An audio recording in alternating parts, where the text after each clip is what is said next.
Alright, you bunch of degenerates, I got 5 letters, 2 words, color grade. We're jumping back into our advanced series of how we're cooking up looks like a pro without it turning into a never-ending project. Whether it's a passion project or a professional client, if you're serious about creating looks that stand out, like John Cena's awful attitude since he sold his soul to the final boss, then grab yourselves a coffee and lock into your hobby. Yeah. Right, I'll make this quick. If you're struggling to learn how to color grade, DM me on IG and book a lesson, and you can learn for yourself why my students are feeling like they're getting so much value out of these one-to-one sessions. I really do need to start uploading snippets of our sessions just so you can see how in-depth we get and how much value I provide. But if you want to learn for yourself, get yourself booked in, DM me, and we can lock in. Okay, cool. So in the last vid, I showed you how to correctly set your exposure using QT charts and push the image consistently across all clips without it falling apart or becoming extremely difficult to shot match. But then how do you go ahead and create advanced looks, styles,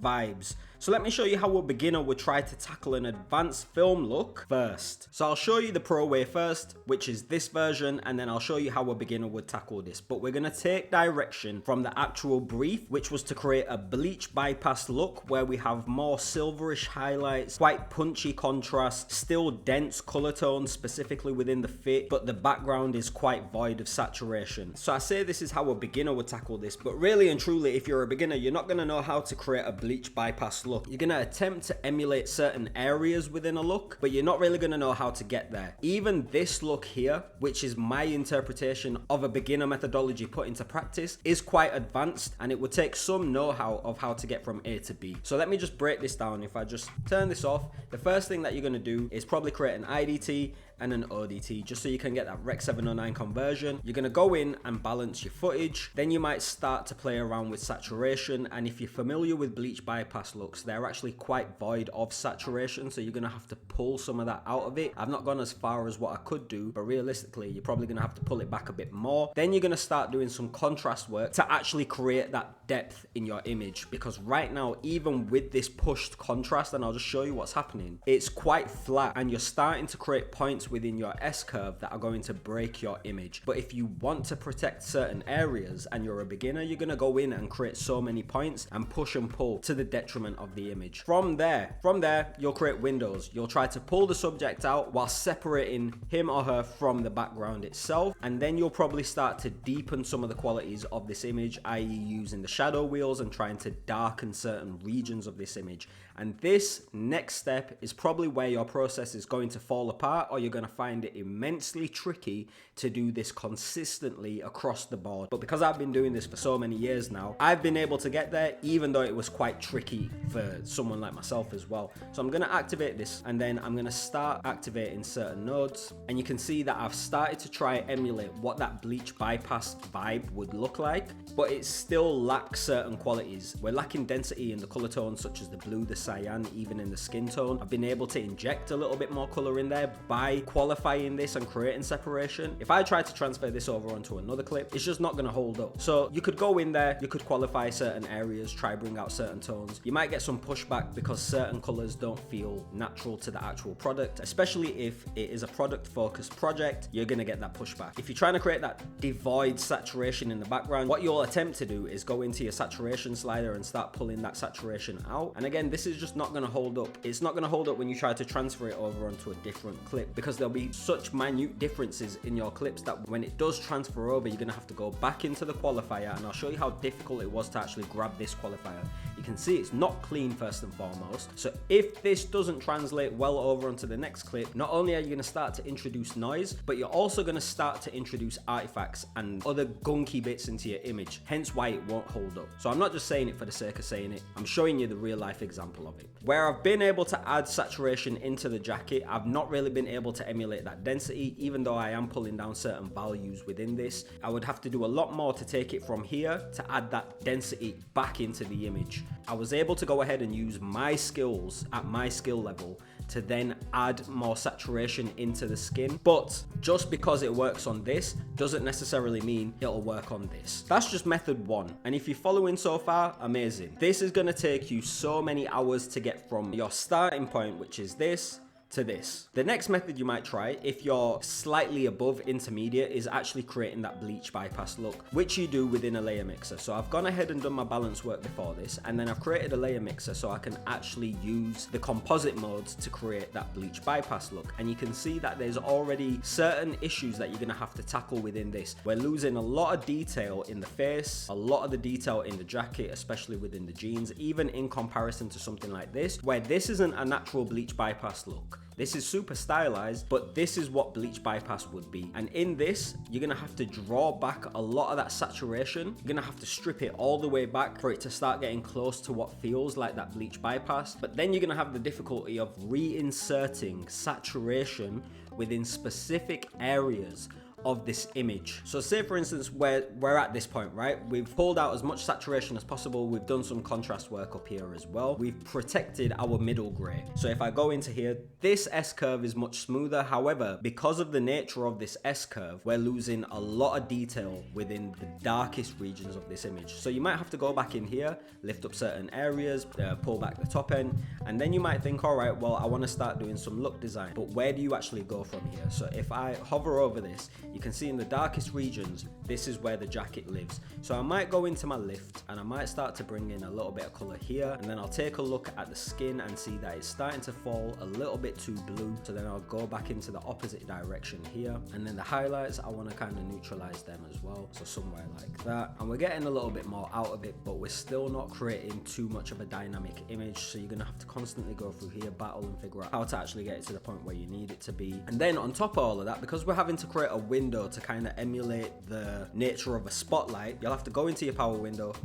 grab something like this, maybe twist it here, add a little bit of softness, invert it, create an outside node, and go into this and start bringing this down and attempt to lift up our subject. Even at that point, you're still struggling to bring back a lot of this information that you've already lost within the jacket and within the face. So how would I do this as a pro without necessarily spending hours and hours on a single image for me to then have to replicate that onto a different clip within the timeline in hopes that it translates over perfectly, which it very rarely does? How would I go about creating that bleach bypass look whilst protecting my image and still having information in crucial areas? This is the pro version of that. If you think about the saturation that we've been able to get here, whether it's in the skin, whether it's in the top, the more silverish highlights that we've been able to generate from this, but we've not been able to pair this with this version. This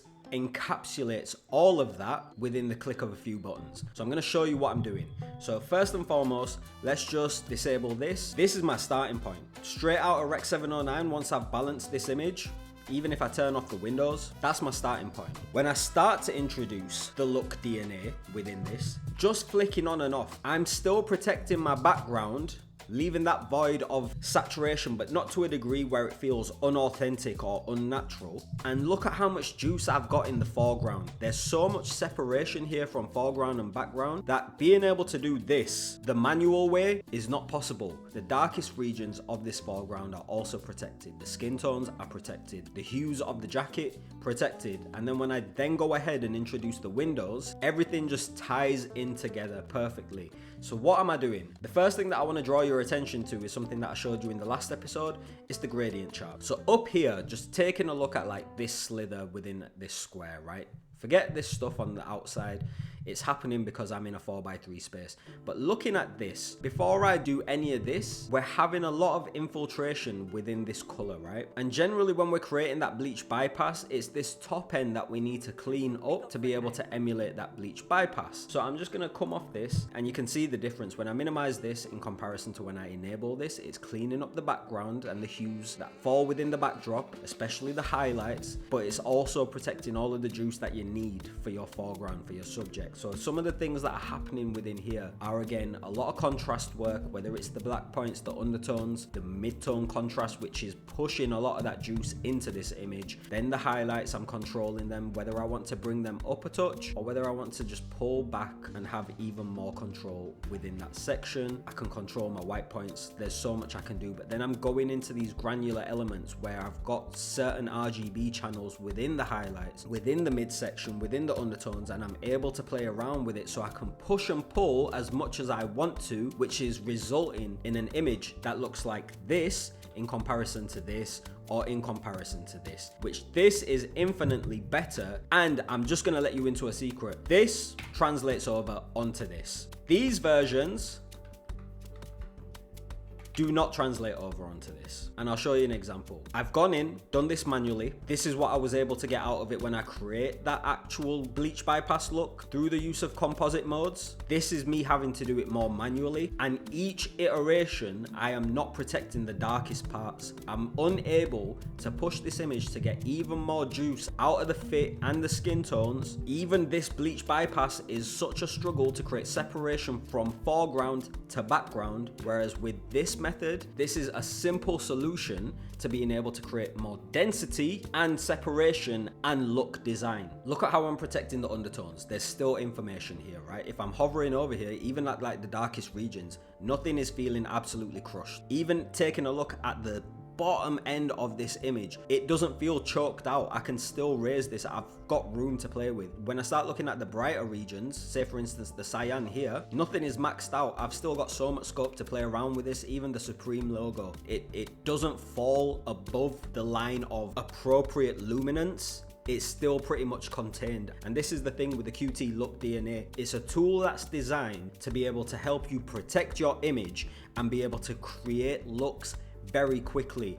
And the brilliant thing about this is I'm not having to create another node after this, turn it into a Cineon film log, and then start playing around with LUTs and then micromanage my nodes to work with my FPE. If I go into this and I go over here, I've already started to introduce a film look just by using the Kodak 2383 here, and I've still got room to push and pull this image. So now if I go into here and let's just say I start to pull back some of the mid-tone contrast, let's just say I raise up some of the undertones, let's go super exaggerated, right? Let's just take those highlights and I want to maybe just start pulling down some of those white points somewhere like that. Take the black points, just see what I can do with them. And then even taking that saturation, I can even pull the saturation back if I want to. And if I'm looking at this white point, if I take that, I can clean that up. I've cleaned up that tint that I was getting there. And now if I just do a before and after, that was before, look at that was before, that's after. I've just cleaned that up and it still feels quite filmic. And you can tell by the tonality in the cyan. All I really need to do, because we do always need to balance our footage before this,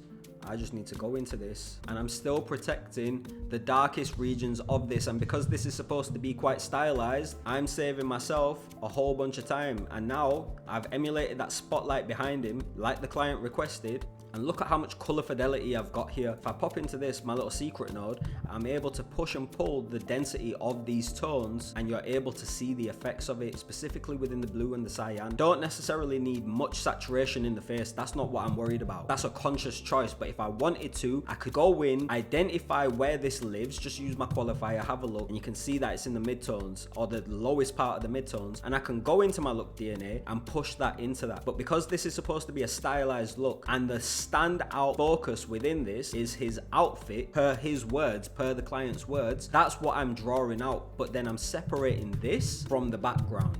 And if I did want to go in and add more juice into the skin, if you turn around and said, can we add a little bit more saturation into the skin? I could, but this still very much so feels like a bleach bypass look. I can even pull it back a bit, or I can go even further. And when I do, that stylistic element remains without it being to the detriment of the actual footage. Having a look at another shot quickly, I've exposed this for the brightest point within my shot. So if I pop into here, you can see again, I'm using my Kodak 2383, but even if I flip over to Fujifilm, you're gonna have slightly more bluey green undertones to this. Kodak 2383 is gonna feel a little bit warmer, is per your preference. The amazing thing within this though, is it works within that Rec 709 pipeline without having to do all of the extra stuff. It's contained within the plugin of the Look DNA. After dragging the quick power grade that I've created onto this, I've gone in and I've played around with my contrast, whether it's the mids, the undertones, the high points. It was all super quick, a matter of minutes. And then once I'm happy with where it's at, I've then gone in and done some color work. So I've started to introduce those more bluey greens into the foliage as he's driving by. I've been able to protect my black points. Even the skin tone feels a little bit more natural to our client. Even the skin tone feels respective of our client. And there's a lot more three-dimensional tonality within this image. I can go ahead, pull back some of the saturation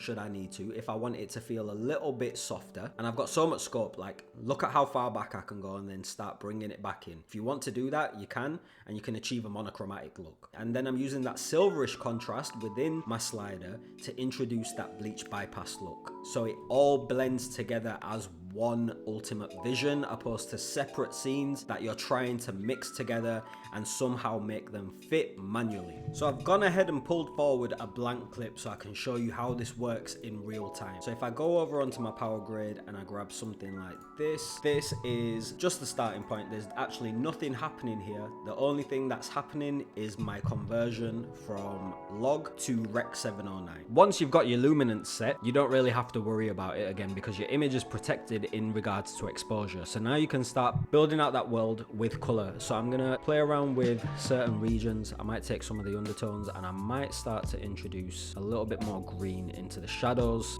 But before I even do that, I'm gonna slap on my Kodak 2383, pull back some of that contrast just a little bit. Now I've pulled out some of the red in my undertones. What I might also do is just go ahead and put a tiny bit more blue in there just so it feels a little bit more filmic. And I really love what it's doing to the greenery in the background. It's still protecting the car and I like the effect it's having on the sky. Where does this area live? It's living in the brightest region. So if I try to take some of this blue from here, what's that going to affect? That's going to affect my sky and my car.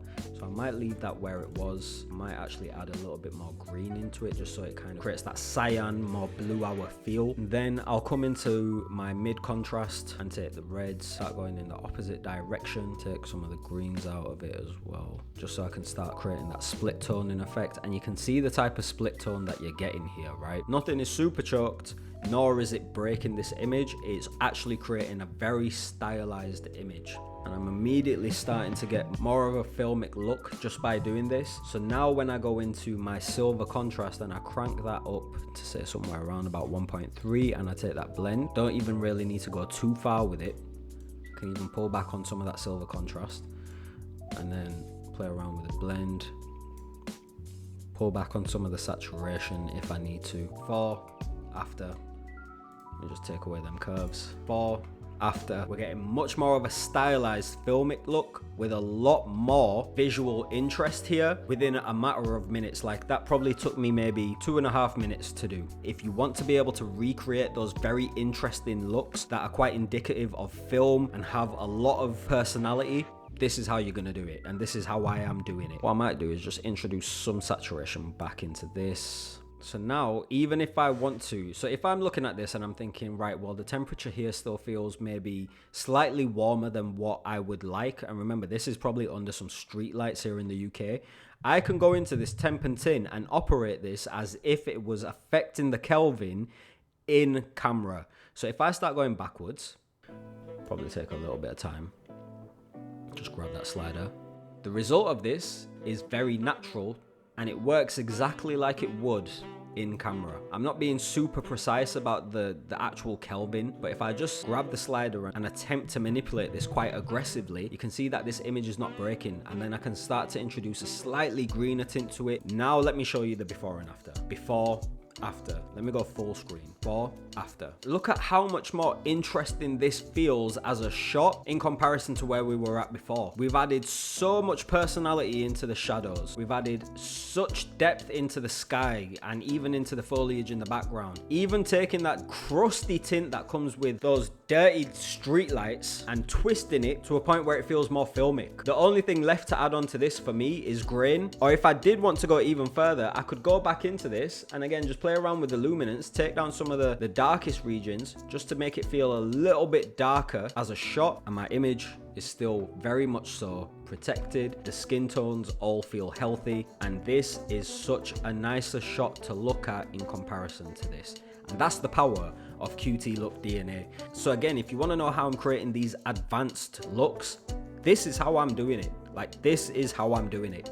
So when you're asking for these advanced techniques from me in the comments, it's important to remember that it takes advanced tools to get to that point. That is just the natural order of progression. If you want an advanced look, you're gonna have to use advanced tools. These are specifically the tools that I'm using. Because this question keeps popping up, I'm starting to create an advanced series around the tools that I'm using, especially when it comes to my client work. So my advice, go into my description, check out the tools, keep watching the videos that I create within this advanced series, and I'll show you how to get the most out of it for when your client is asking for those super stylized looks, but you're on a timer. So guys, remember to hit the like button, drop a comment, start that conversation within the comment section of these videos. Let me know how difficult it is or how easy it's been for you to start recreating those very dynamic looks, and if you're excited about these tools. And if you want to be on a similar playing field to me, especially when it comes to your own projects, get into the description, check out the tools for yourself, have a play around. You know how we end this each and every time.